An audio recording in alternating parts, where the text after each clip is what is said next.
6. Hello and welcome back to Calculus 1, section 310, inverse derivatives of inverse trig functions. So what we have is, we have 6 trigonometric functions, and then we have 6 inverse trigonometric functions.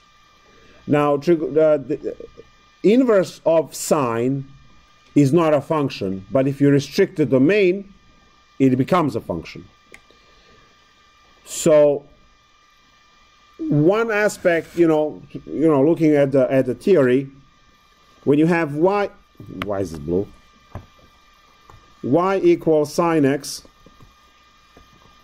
would be the infinite wave that would go like this forever. And if you are to find the inverse, y equal sine inverse of x, well then that would be infinite wave that goes this way, and clearly not a function. So what we do is we restrict y equal sine x on a domain negative pi over 2 to pi over 2, and on that restricted domain, new function looks like this. This is still a sine function, it's restricted from negative pi over 2 to positive pi over 2. That's all it is. And because it now passes horizontal line test, we actually have the inverse. You know what, let's call this f of x and inverse of x. So f of x and inverse f of x, which is sine inverse of x. If you look at the graph now, it becomes also a function. So we are able to fix the issue that none of the trig functions actually have derivative to be inverse to be a function, but if we restrict their domains, we create functions. Well, great. Now I can take all of the derivatives and everything else I want to do.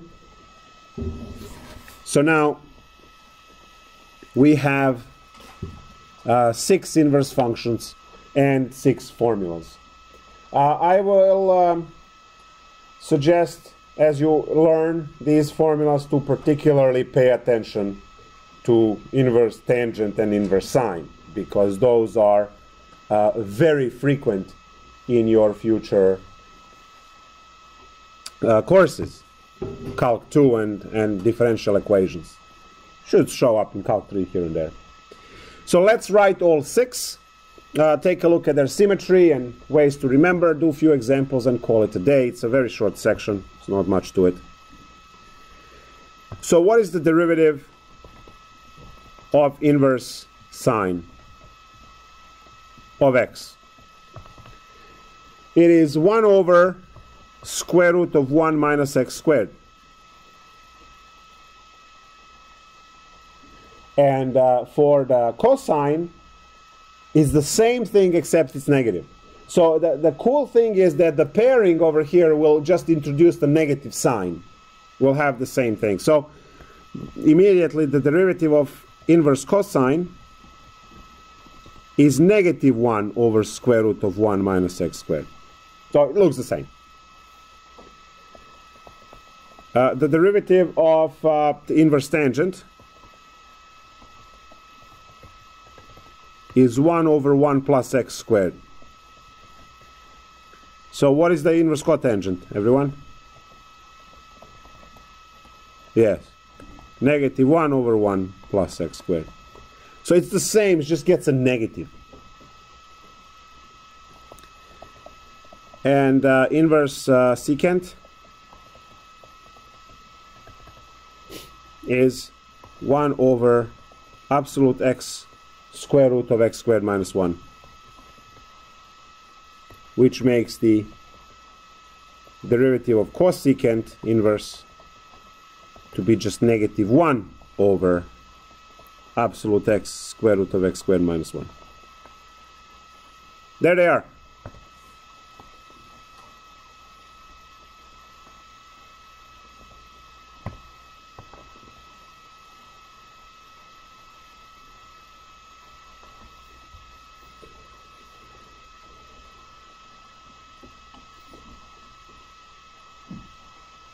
So you're going to see the most of this inverse tangent one. It's pretty much everywhere. Now I want to point out that we are to upgrade these formulas into inverse sine of a function, not just x. Because, you know, x is just a linear 45-degree line, right, function. But could be sine inverse of x squared. Could be sine inverse of e to the x. So, the better version for all of these, I'll just write 2, is the derivative of inverse sine of f of x. That's general terms. And that is going to be f prime of x divided by square root of 1 minus f of x squared. That is much better version. And then let's say for tangent of f of x, and that is again f prime of x divided by 1 plus f of x squared. So these are better versions of your formulas, and you should study these versions. It's going to be very rare to see the vanilla case inverse, sine inverse of x, right? That's rare. What you are going to see is sine inverse of e to the x. Yay, right? Let's do that one. What is the derivative of sine inverse of e to the x? Well, we have a square root of 1 minus, and then f of x needs to be squared, so it's e to the 2x. And then the derivative of e to the x is e to the x, goes up there, and that's it. Walk away.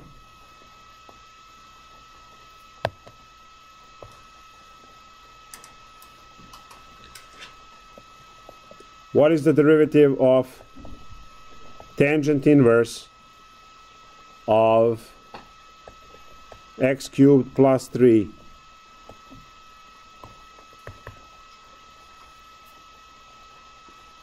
what would you do?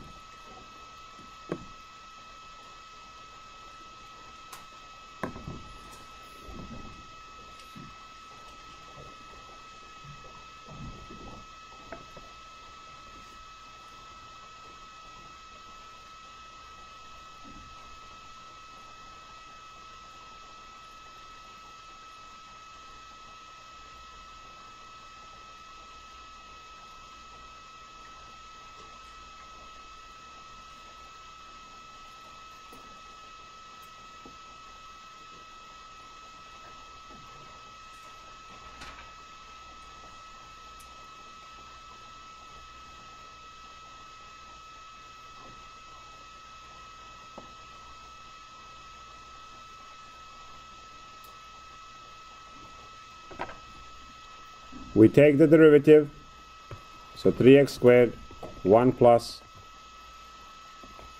x cubed plus 3 squared. That's it.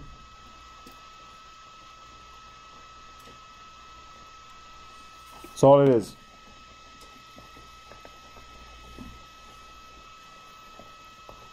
What's the derivative of cosecant inverse of, let's say,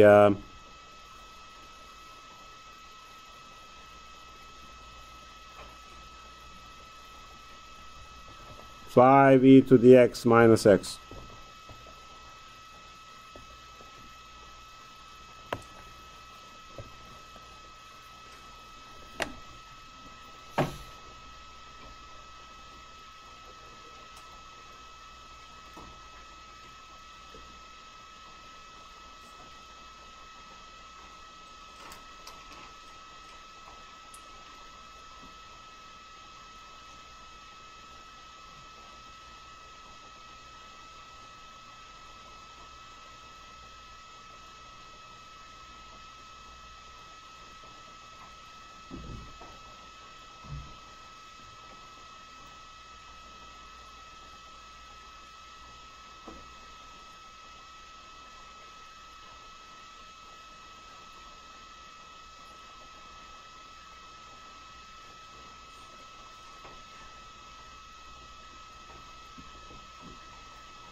Okay, so what do we have?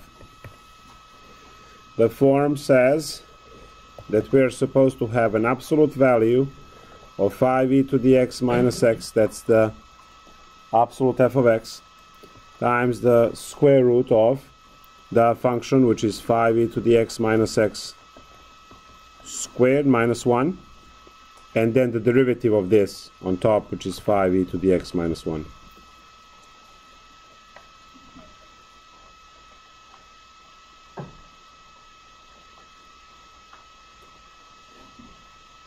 Yes? Yes, it is.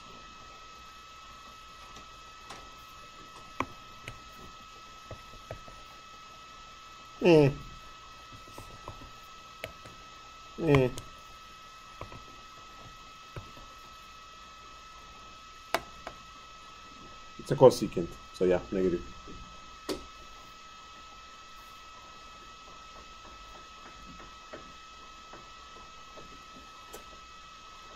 I hope you're not disappointed, but that's it. So, I'll see you all next week.